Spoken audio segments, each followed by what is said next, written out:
Hello students, welcome to my channel. So आज हम class 5th EVS का chapter 20 discuss करेंगे, जो आपकी बुक लुकिंग अराउंड में से है। चैप्टर का नेम है हुज फॉरेस्ट।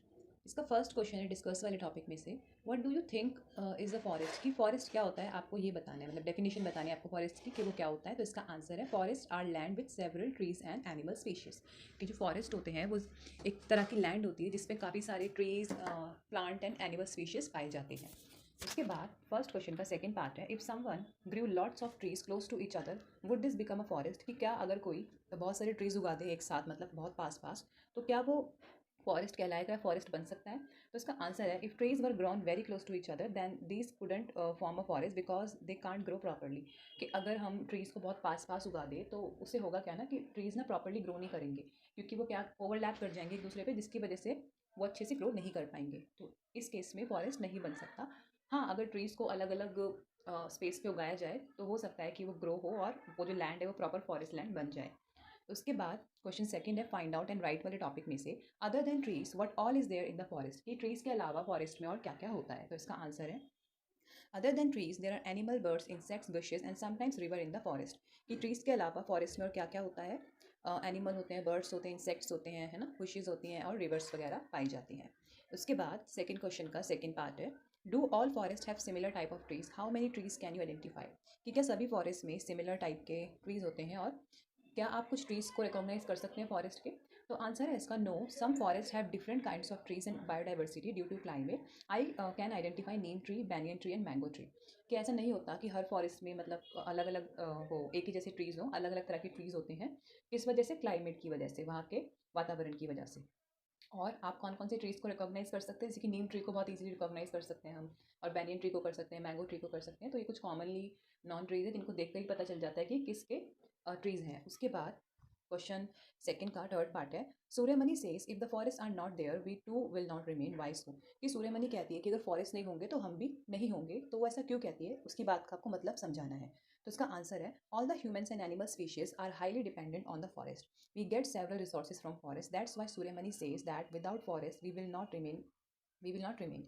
कि जितने भी ह्यूमन्स हैं, एनिमल्स हैं ना, वो सब किस पे डिपेंड है, फॉरेस्ट पे, जंगलों पे, क्योंकि हमें फॉरेस्ट से बहुत सारे रिसोर्सेज मिलते हैं।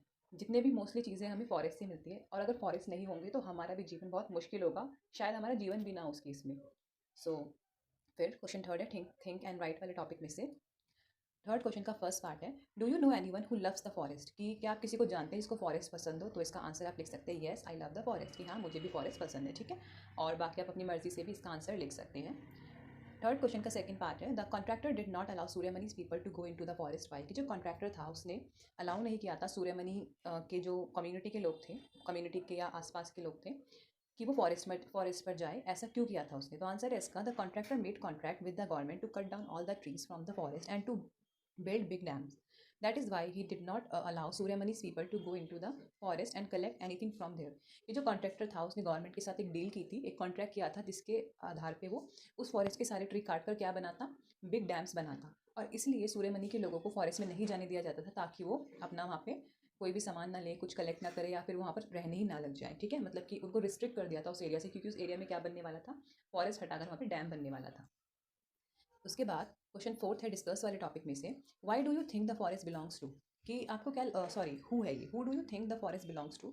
कि आपको क्या लगता है कि जो फॉरेस्ट है वो किससे बिलोंग करते हैं, वो किसके होते हैं एक्चुअली में, जो हमारी जितने भी दुनिया में फॉरेस्ट है वो किसके हैं, उनका कौन ऑनर है। तो उसका आंसर है, forest belong to every one because it is a natural resource for all species. कि जो फॉरेस्ट होते हैं ना वो सबसे बिलोंग करते हैं, वो सबके लिए होते हैं, ठीक है। सभी का एक तरह से उन पर अधिकार होता है, चाहे वो एनिमल्स हो, चाहे वो इंसेक्ट्स हो, चाहे वो बर्ड्स हो, चाहे वो ह्यूमन्स हो, ठीक है, विलेज के पीपल हो या फिर सिटीज़ के पीपल हो, ऑल द पीपल और all the species for that matter, उन्हीं का सबका राइट होता है फॉरेस्ट पे। ऐसा कोई नहीं है दुनिया में जिसको हम डिप्राइव रख सके इस चीज़ से, ठीक है। सभी स्पीशीज़ का राइट है फॉरेस्ट पे, सभी स्पीशीज़ के होते हैं फॉरेस्ट। उसके बाद फोर्थ का सेकंड पार्ट है, Budhia Mai said forest is our collective bank not yours or mine alone, are there other things which are our collective wealth, if someone uses more everyone will suffer. जैसे बुधिया माई ने story में कहा था कि जो forest है वो हम सब के लिए है, मतलब हम सबका वो कलेक्टिव बैंक है, ना ही आपका ना ही मेरा बल्कि सबका। क्या ऐसी दूसरी चीज़ें हैं जो हम सब जिस पर हम सबका हक है, जो हम सभी के लिए है, हमारी कलेक्टिव वेल्थ है। और अगर ऐसा है तो अगर कोई इसका ज़्यादा यूज़ करता है तो क्या दूसरे लोगों को इससे मतलब इम्पैक्ट होता है, जैसे कि कोई लेट्स से पानी ज़्यादा यूज़ कर रहा है तो क्या कम्युनिटी के दूसरे लोगों को उस पर इफेक्ट पड़ेगा या नहीं। तो इस रिगार्डिंग आपको बताना है। तो आंसर है इसका petrol, minerals and water and many other things are collective wealth of us. If these resources are use excessively and in wasteful manner we may run out of these resources. ये जो petrol, minerals, water और दूसरी चीज़ें हैं कुछ natural, ठीक है, वो सब क्या है, हमारी कलेक्टिव वेल्थ है, मतलब हम सबके लिए हैं। और अगर कोई उसको वेस्टफुल तरीके से यूज़ करेगा, बहुत ज़्यादा यूज़ करेगा, तो होगा क्या ना, ये सारी चीज़ें धीरे धीरे खत्म होंगी, पॉल्यूटेड होंगी। जैसे पानी है तो बहुत ज़्यादा पॉल्यूटेड हो जाएगा, पेट्रोल और मिनरल्स या डीजल वगैरह है, अगर उनका ज़्यादा यूज़ करेंगे तो वो खत्म हो जाएंगे और इससे भी पूरी कम्युनिटी को, पूरी दुनिया को नुकसान होगा। इसलिए हमारी जो कलेक्टिव वेल्थ होती है, हमें उसे ना जुडिशली यूज़ करना चाहिए, सही से यूज़ करना चाहिए, वेस्ट नहीं करना चाहिए, क्योंकि उसका इम्पैक्ट पूरी कम्युनिटी पर पड़ता है। क्वेश्चन फिफ्थ है सूर्यमणिस जर्नी में से, do you have a friend with whom you can share everything. कि क्या आपका कोई दोस्त है जिसके साथ आप सब कुछ शेयर कर सकते हैं? तो इसका आंसर है yes, I share everything with my best friend. कि हाँ, मैं सब कुछ शेयर करता हूँ या करती हूँ किसके साथ? अपने बेस्ट फ्रेंड के साथ। उसके बाद क्वेश्चन फिफ्थ का सेकंड पार्ट है, some people have moved so far away from the forest that they can't understand the lifes of forest people, some even call them jungli. Why is it not correct to say this? कि कुछ लोग बिल्कुल ही nature से अलग रहते हैं, forest से अलग रहते हैं, और फॉरेस्ट पीपल की लाइफ्स के बारे में वो ज़्यादा जानते नहीं हैं, उन्हें समझते नहीं है, और कभी कभी उनको जंगली भी बोलते हैं। मतलब जो लोग जंगलों में रहते हैं या ट्राइब्स में रहते हैं, तो जो सिटी के लोग हैं या कुछ विलेज या मॉडर्न लोग हैं, विलेज के लोग हो गए या सिटीज़ के लोग हो गए, उनके लिए वो बिल्कुल ही स्ट्रेंज होते हैं और वो उनको जंगली बोलते हैं। तो क्या ये सब सही है, उनको चिढ़ाना, जंगली जंगली बोलना? तो आपको इसका आंसर बताना है। तो इसका आंसर है, कॉलिंग समवन जंगली is really pathetic, it's quite disrespectful toward forest people. कि किसी को जंगली बुलाना ऑन द बेसिस ऑफ कि वो फॉरेस्ट में रहता है या रहती है, बहुत ही ज़्यादा घटिया, मतलब एक कह सकते हैं बिहेवियर है। मतलब हमें ऐसा नहीं करना चाहिए, इट्स वेरी बैड कि किसी को हम जंगली बुला रहे हैं क्योंकि वो फॉरेस्ट में रहते हैं, और उनके लिए डिसरिस्पेक्टफुल है, मतलब हम उनकी डिसरिस्पेक्ट कर रहे हैं। फॉरेस्ट के लोगों की डिसरिस्पेक्ट कर रहे हैं हम उन्हें जंगली बुलाकर। उसके बाद क्वेश्चन फिफ्थ का थर्ड पार्ट है, what do you know about how Adivasis live, right and draw picture. कि आपको क्या लगता है कि आदिवासीज कैसे रहते होंगे, आपको बताना है और पिक्चर भी ड्रॉ करनी है। पिक्चर आप खुद से ड्रॉ कर सकते हैं क्योंकि मेरी ड्राइंग अच्छी नहीं है, ओके, जोकिंग। सो पिक्चर आप खुद से भी ड्रॉ कर सकते हैं, अपनी बुक में से देख सकते हैं। एंड आंसर मैं आपको बता देती हूँ। Adivasi Adivasi live all naturally, their communities are self sufficient, they're highly dependent on forest for their survival. की जो आदिवासी होते हैं वो बिल्कुल नेचुरल तरीके से रहते हैं, ठीक है, उनकी कम्युनिटी सेल्फ सफिशिएंट होती है, मतलब कि वो एक तरह से ऐसे जैसे कि हम डिपेंड हैं अपनी गवर्नमेंट पे, अपने सिस्टम पे, ठीक है, या फिर जैसे कि हम ट्रांसपोर्टेशन पे काफ़ी डिपेंड है ट्रैवल के लिए, ठीक है, या फिर हम फूड के लिए इस पे डिपेंड है, फूड इंडस्ट्री पे। लेकिन जो आदिवासी होते हैं ना वो सेल्फ सफिशिएंट होते हैं, वो अपना ही, मतलब उनकी खुद की फार्म्स होती है, उनके खुद की ही मेडिसिन, हर्ब्स वगैरह से वो बना लेते हैं, खुद ही की ही क्लोथिंग, एक्सेसरीज वगैरह, मतलब उनको सब कुछ आता है ऑलमोस्ट, जो भी सर्वाइवल के लिए ज़रूरी होता है। They know all the skills of survival, तो इसलिए वो सेल्फ सफिशिएंट है। उसके बाद वो किस पे डिपेंड है? They are highly dependent on the forest for survival. वो डिपेंड है फॉरेस्ट पे, ठीक है, क्योंकि फॉरेस्ट से उनको रिसोर्सेज मिलते हैं। उसके बाद फिफ्थ क्वेश्चन का फोर्थ पार्ट है, do you have an Adivasi friend, what have you learn from the forest from her. कि क्या आपका कोई आदिवासी फ्रेंड है, और अगर है तो आपने क्या सीखा उनसे फॉरेस्ट के बारे में? तो इसका आंसर है, no I don't have any adivasi friend, but yes in my school there is an adivasi student, he has deep knowledge about plants. कि मेरा कोई आदिवासी दोस्त नहीं है, बट हमारे स्कूल में एक आदिवासी स्टूडेंट है जिसे किसकी नॉलेज है? प्लांट्स की। उसके बाद सिक्स क्वेश्चन है थिंक वाले टॉपिक में से, do you know do you know of any one who works to save forest. कि क्या आप किसी को जानते हैं आपके आसपास जो काम कर रहा है या कर रही है फॉरेस्ट को बचाने के लिए? तो इसका आंसर आप लिख सकते हैं yes, one of our teachers is working with an environment NGO, she works to save forest. कि हाँ, हमारी टीचर है जो काम कर रही हैं एक इको एनजीओ के साथ या एनवायरमेंट एनजीओ के साथ, जो क्या काम करती हैं? वो फॉरेस्ट को सेव करने के लिए, वो मतलब कि जो भी एक्शंस होते हैं, प्रोटेस्ट हो गया या फिर जो भी फॉरेस्ट को बचाने के लिए अवेयरनेस प्रोग्राम हो गए, वो सब वो चलाती हैं, ठीक है। उसके बाद क्वेश्चन सिक्स का सेकंड पार्ट है, what is your dream, what will you do to make your dream come true. कि आपका क्या सपना है और अपने सपने को पूरा करने के लिए आप क्या करेंगे? तो इसका आंसर है, my dream is to be a teacher, for making my dream come true I need to do hard work in studies. कि मेरा ड्रीम क्या है? टीचर बनना, और उसको पूरा करने के लिए मुझे हार्ड वर्क करना पड़ेगा स्टडीज़ में। अब सिक्स क्वेश्चन का थर्ड पार्ट है, collect reports about forest from newspaper, did you find any news about how the cutting down of forest affect the weather, how। कि आपको न्यूज़पेपर में से कुछ रिपोर्ट्स कलेक्ट करनी है, ठीक है, और फॉरेस्ट के बारे में होनी चाहिए वो, और आपको ये भी बताना है कि जो पेड़ों के काटने से क्या जो वेदर होता है, क्लाइमेट होता है, उस पर कुछ असर पड़ता है, और पड़ता है तो कैसे। तो उसका आंसर है, forest are lungs of our planet, they absorb tons of CO2 from atmosphere, if there will be less number of forest in comparison of carbon emission, it could drastically affect the climate of the world and increase global warming. कि जो forest होते हैं वो पूरी जो हमारी दुनिया है ना उसका लंग्स, मतलब कि फॉरेस्ट की वजह से ही दुनिया में हम सांस ले पाते हैं। अगर फॉरेस्ट नहीं होंगे, हाँ, और फॉरेस्ट करते क्या है, दूसरी चीज़, वो जितनी भी CO2 होता है ना, कार्बन डाइऑक्साइड, जो जो पॉल्यूशन फैलाती है, वो वाली गैस को वो अब्जॉर्व कर लेते हैं अपने अंदर, ठीक है, और उसके बदले में वो हमें ऑक्सीजन प्रोवाइड करते हैं। अगर फॉरेस्ट का नंबर कम होता है, ट्रीज़ का नंबर कम होता है, कार्बन डाई एमिशन मतलब कि जितना कार्बन डाइऑक्साइड हम छोड़ रहे हैं एटमॉस्फेयर में, उसके कंपैरिजन में, उसकी तुलना में अगर फॉरेस्ट कम है तो इससे क्या होगा, इससे क्लाइमेट पे इफेक्ट पड़ेगा, इससे ग्लोबल वार्मिंग बढ़ेगी। ठीक है, उसके बाद moving on to the next question, six question का फोर्थ पार्ट है। In Torang Suryamani does a lot to keep the Kurukh music dance and tradition live. Would you like to do something like this for your community? What would you like to keep alive? जैसे कि तोरंग में क्या था, सूर्यमणि ने अपने जो cultural है Kurukh music dance tradition, इसको अलाइव रखने की कोशिश की। तो क्या आप भी कुछ ऐसा कल्चरल चीज़ है आपकी कम्युनिटी की, या फिर आपके कोई फैमिली या एंसेस्ट्रल कोई ट्रेडिशन जिसको आप अलाइव रखना चाहते हैं? तो आंसर है इसका, in my community there are lots of folk songs and poetries, I want to keep them alive. कि मेरे जो कल्चर में मेरी कम्युनिटी में बहुत सारे फोक सॉन्ग्स हैं और पोइट्रीज़ है जिनको मैं अलाइव रखना चाहता हूँ, संभाल कर, या एक हेरिटेज की तरह मैं उसे रखना चाहता हूँ या चाहती हूँ। ठीक है, उसके बाद क्वेश्चन सेवन्थ है, रीड एंड टेल वाले टॉपिक में से। Sikhaya class 10th girl in Orissa wrote a letter to chief minister, read the part of the letter. So Sikaya नाम की लड़की थी 10th क्लास में उड़ीसा से, जिन्होंने चीफ मिनिस्टर को लेटर लिखा। सो आपको लेटर पढ़ना है और नीचे जो कुछ क्वेश्चंस पूछे हैं उसे आंसर करना है। जैसे कि फर्स्ट है, is there any factory or some construction work going on in and around your area, what type of work? कि क्या आपके एरिया में कोई कंस्ट्रक्शन वर्क चल रहा है या फिर अराउंड एरिया में कुछ हो रहा है ऐसा कंस्ट्रक्शन के रिलेटेड? तो आंसर में आप लिख सकते हैं yes, new road is being built in my area, कि हाँ मेरे एरिया में न्यू रोड बिल्ट हो रहा है या बन रहा है। उसके बाद सेवन क्वेश्चन का सेकंड पार्ट है, due to a factory is there any effect on the trees and land, have the people in that area raise the issue? कि जैसे कि फैक्ट्री की वजह से क्या आपके आसपास के जो लैंड है, ट्रीज है, उन पर कोई इम्पैक्ट पड़ रहा है, और क्या लोगों को इससे आपत्ति है आपके एरिया में और उन्होंने अपनी इशू को उठाया? तो आंसर है इसका yes, there is a power plant in a particular area in my town, lots of smoke and dust keep on coming from the factory, most of the trees have become lifeless because of this, now people from that area have started raising their voice against the factory. कि हाँ हमारे area में एक power plant है जिसकी वजह से काफ़ी सारा पॉल्यूशन होता है, और उसकी वजह से जो आसपास की ट्रीज़ है, एटमॉस्फेयर है, वो ज़्यादा पॉल्यूटेड हो रहा है, ट्रीज़ बहुत ज़्यादा सूख रहे हैं, लाइफलेस हो रहे हैं, इस वजह से लोगों ने अपनी आवाज़ उठाई इसके खिलाफ। ठीक है, आप ये सैम्पल आंसर लिख सकते हैं और अपनी मर्जी से भी लिख सकते हैं। क्वेश्चन 8 है, लुक एट द मैप वाले टॉपिक में से। ये मैप दिख रहा होगा आपको इमेज में, आपकी बुक में भी बना हुआ है ये। सो इसके रिलेटेड कुछ क्वेश्चन है नीचे, जैसे कि 8 क्वेश्चन का फर्स्ट पार्ट है, what all is shown in the map, कि क्या क्या दिख रहा है मैप में? तो इसका आंसर है, this is a map of India, the map shows area with very thick forest and those with less thick forest. कि ये मैप इंडिया का मैप है और उसमें क्या दिख रहा है, घने जंगल और जो जंगल ज़्यादा घने नहीं है वो। उसके बाद सेकेंड क्वेश्चन है, 8 क्वेश्चन का सेकेंड वो है part, you have read Sikya's letter, look for Orissa in the map. कि आपने सिक्या का लेटर जो पढ़ा उसके रिगार्डिंग आपको उड़ीसा देखना है कि मैप में कहाँ है वो।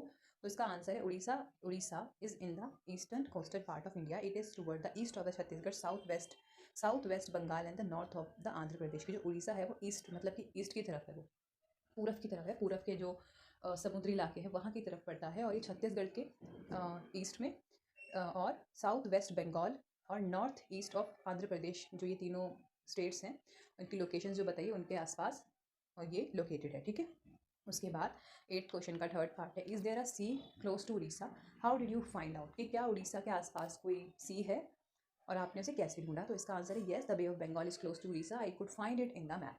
कि जो बे ऑफ बंगाल है वो उड़ीसा के पास है, और कैसे पता चला? मैप से। उसके बाद 8th क्वेश्चन का फोर्थ पार्ट है, which are the states which have the sea on one side? कि कौन कौन सी स्टेट्स हैं जिनके आसपास सी की लोकेशन है या सी पड़ता है, समुद्र के पास है वो। तो इसका आंसर है, following states have sea on the one side. कि ये जो नीचे कुछ स्टेट्स हैं ये सी के पास पड़ती है, जैसे कि वेस्ट बंगाल, उड़ीसा, आंध्र प्रदेश, तमिलनाडु, केरला, गोवा, महाराष्ट्र एंड गुजरात। ठीक है, ये सारी स्टेट्स हैं जो समुद्र के पास लोकेटेड है। उसके बाद 8th क्वेश्चन का फिफ्थ पार्ट है, where is Suryamani state Jharkhand on the map? कि जो सूर्यमणि की स्टेट थी झारखंड वो कहाँ पर है मैप में? तो इसका आंसर है, Jharkhand is situated toward the south of Bihar, north of Orissa and east of Madhya Pradesh. जो झारखंड है वो कहाँ पर है? बिहार के साउथ में, उड़ीसा के नॉर्थ में, मध्य प्रदेश के ईस्ट में। ठीक है, उसके बाद क्वेश्चन 8 का सिक्स पार्ट है, where are forest on the map, how will you find these? कि मैप में फॉरेस्ट कहाँ पर है आपको कैसे पता चलेगा? तो इसका आंसर है, forest are in almost all state of India, some states have more area of forest than some other states, forest can be seen in the map by green colour. कि जो फॉरेस्ट है वो almost सारी states में है India के। ठीक है, और कुछ स्टेट्स में ज़्यादा फॉरेस्ट है, कुछ स्टेट्स में कम फॉरेस्ट है, और कैसे पता चला हमें? मैप में ग्रीन कलर को देख कर। उसके बाद क्वेश्चन 8 का 7 पार्ट है, how can you find out which states have very thick forest and which have less thick forest. कि आपको कैसे पता चल रहा है कि कुछ स्टेट्स में ज़्यादा फॉरेस्ट है और मतलब कि घने जंगल है और कुछ स्टेट में कम घने जंगल है। तो इसका आंसर है this can be done by looking for state with dark green colour and those with parrot green colour. कि कैसे पता चल रहा है हमें, अगर डार्क ग्रीन कलर है तो थिक फॉरेस्ट है और पैरेट ग्रीन कलर है तो लेस फॉरेस्ट है, मतलब लेस थिक फॉरेस्ट है। उसके बाद 8th क्वेश्चन का 8 पार्ट है, for someone in Madhya Pradesh in which direction would the country's thickest forest be, name दो स्टेट। कि मध्य प्रदेश में मतलब कि कौन कौन सी ऐसी डायरेक्शन आपने देखी है, in which direction would the countries, की मतलब कि मैप में आपने कौन कौन सी डायरेक्शन देखी है जहाँ पर बहुत ज़्यादा घने जंगल है, उन स्टेट्स का आपको नाम लिखना है। तो इसका आंसर है फॉर समवन इन मध्य प्रदेश, कि जो मध्य प्रदेश में रह रहा है कोई, अब उसके लिए उसके अकॉर्डिंग और कौन कौन सी स्टेट्स हैं, डायरेक्शन है जो जहाँ पर थिक फॉरेस्ट है। तो इसका आंसर है for someone in Madhya Pradesh the country's thickest forest would be in north, in east the state with thickest forest are Arunachal Pradesh, Uttarakhand, Jharkhand and Chhattisgarh. कि कोई मध्य प्रदेश में अगर कोई व्यक्ति है तो उसके लिए थिक फॉरेस्ट कहाँ पर होंगे, नॉर्थ में, ठीक है, या और ईस्ट में। और वो स्टेट जो मैप में दिख रही हैं थिक फॉरेस्ट की, वो है Arunachal Pradesh, Uttarakhand, Jharkhand and Chhattisgarh. Question 9 discuss करते हैं फाइंड आउट वाले टॉपिक में से। 9th क्वेश्चन का फर्स्ट पार्ट है, which are the states around Mizoram. कि मिजोरम के आसपास कौन कौन सी स्टेट्स हैं। तो इसका आंसर है the states around Mizoram are Tripura, Assam and Manipur. कि मिजोरम के आसपास त्रिपुरा है, असम एंड मणिपुर है। उसके बाद क्वेश्चन 9 है जो फाइंड आउट वाले टॉपिक में से, उसका सेकंड पार्ट है, Chamui said they measure land using 10 which are the other ways of measuring land. कि चमुई जो स्टोरी में वो कहती है कि हम कैसे भाई लैंड को मेजर करते हैं 10 से, तो दूसरे कौन से तरीके हैं या मेजरमेंट है लैंड को मेजर करने के लिए। तो इसका आंसर है some other ways of measuring land are, acre yards, bigha, square kilometre, gaj. की किस किस से लैंड को मेजर कर सकते हैं, यार्ड से, बिगा से, स्क्वायर किलोमीटर से और गज से। क्वेश्चन 9 का थर्ड पार्ट है, returning from school children drank water in a bamboo cup, who do you think would have made this cup and kept it in the forest wife. कि जब school से बच्चे आते हैं तो वो किससे पानी पीते हैं, बैम्बू कप से। तो आपको क्या लगता है कि किसने मतलब इस कप को बनाया होगा और फॉरेस्ट में रखा होगा एंड क्यों। तो इसका आंसर है the adivasis would have made the bamboo cup, they made those cup to help travellers passing through the forest. कि आदिवासीज ने इनको बनाया होगा कप्स को, और उन्होंने किस लिए बनाया होगा, ताकि जो ट्रैवलर्स हैं वो उनकी हेल्प हो सके, वो पानी वगैरह पी सकें। क्वेश्चन 10th है, व्हाट वी हैव लर्न वाले टॉपिक में से, what is similar and what is different between jhum farming and Bhaskar Bhai's way of farming. की झूम फार्मिंग में और भास्कर भाई हैं जो स्टोरी में, उनकी जो फार्मिंग में क्या अंतर है या क्या सिमिलैरिटीज़ है। तो पहले सिमिलैरिटीज़ डिस्कस करते हैं। सिमिलैरिटीज़ हैं in both the method organic manures are use. कि दोनों ही मेथड में जो ऑर्गेनिक खाद वगैरह होती है उनका यूज़ किया गया है। और डिफरेंसेस ये है कि जो भास्कर भाई है ploughs the land before sowing the seeds, in jhum farming furrows are made with sickles before sowing the seeds. कि जो वो है भास्कर भाई है वो क्या करते हैं, फार्मिंग से पहले अपने खेत को पुलाव करते हैं, जोतते हैं और फिर सीड्स को उगाते हैं। मतलब सीड्स डालने से पहले वो अपने खेत को जोतते हैं। लेकिन झूम फार्मिंग में पहले फिरौस बनाए जाते हैं, मतलब कि पहले उधर गड्ढे किए जाते हैं सिकल्स से और उसके बाद उसमें बीज को बोते हैं, ठीक है। उसके बाद 10th क्वेश्चन का सेकेंड पार्ट है, explain in your own words why forest are important for people living in forest. कि आपको ये बताना है कि जो फॉरेस्ट क्यों इंपॉर्टेंट है उन लोगों के लिए जो फॉरेस्ट में रहते हैं, जैसे कि आदिवासीज हो गए, ट्राइबल पीपल हो गए। तो इसका आंसर है we depend on the forest for our survival from the air we breathe to the wood we use, besides providing habitats for animal and livelihood of humans, forest also offer watershed protection, prevent soil erosion and mitigate climate change. कि हम अपनी needs के लिए किस पे depend है, forest पे, ठीक है। हमारे सर्वाइवल के लिए बहुत ज़रूरी है फॉरेस्ट, क्योंकि हम सांस ले रहे हैं वो भी फॉरेस्ट से, हमें हवा शुद्ध होकर मिलती है, या लकड़ी वगैरह भी हमें फॉरेस्ट से मिलती है, और खाना वगैरह मतलब ऑलमोस्ट एवरीथिंग जो भी हम यूज़ कर रहे हैं वो हमें फॉरेस्ट से ही मिलता है। उसके अलावा फॉरेस्ट किन का घर है, जानवरों का घर है, ठीक है। कुछ कुछ ह्यूमंस का भी, ट्राइबल पीपल आदिवासी भी फॉरेस्ट में रहते हैं। फॉरेस्ट की वजह से जो रेन का सर्कल होता है वो चल पाता है, उसकी वजह से जो सॉइल होता है वो प्रोटेक्ट, जो मिट्टी होती है वो प्रोटेक्ट रह पाती है फॉरेस्ट की वजह से, क्योंकि फॉरेस्ट मिट्टी को बांध कर रखते हैं। और फॉरेस्ट की वजह से जो हमारा क्लाइमेट है वो, जो ग्लोबल वार्मिंग है वो रुकती है, मतलब ग्लोबल वार्मिंग नहीं होती फॉरेस्ट की वजह से।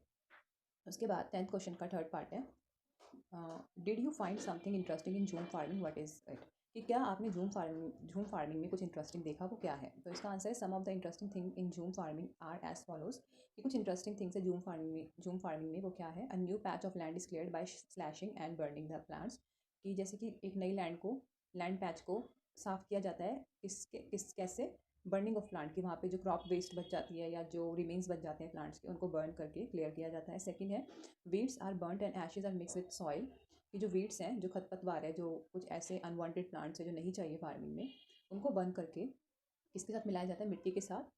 और किस लिए मिलाया जाता है, ताकि हम खाद मतलब कि अच्छे से खाद की क्वालिटी, मिट्टी की क्वालिटी को बढ़ा सके।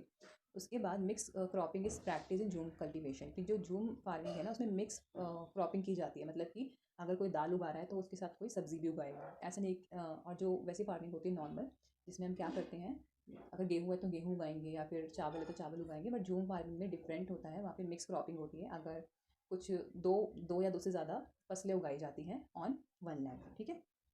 तो स्टूडेंट्स, इसी के साथ आपके इस चैप्टर के क्वेश्चन आंसर्स फिनिश होते हैं। आई होप आपको समझ में आए होंगे। एंड अगर आपको वीडियो इन्फॉर्मेटिव लगे तो आप अपनी फ्रेंड्स के साथ इसे शेयर कर सकते हैं। मैं आपसे मिलती हूँ नेक्स्ट वीडियो में, जब तक के लिए बाय बाय।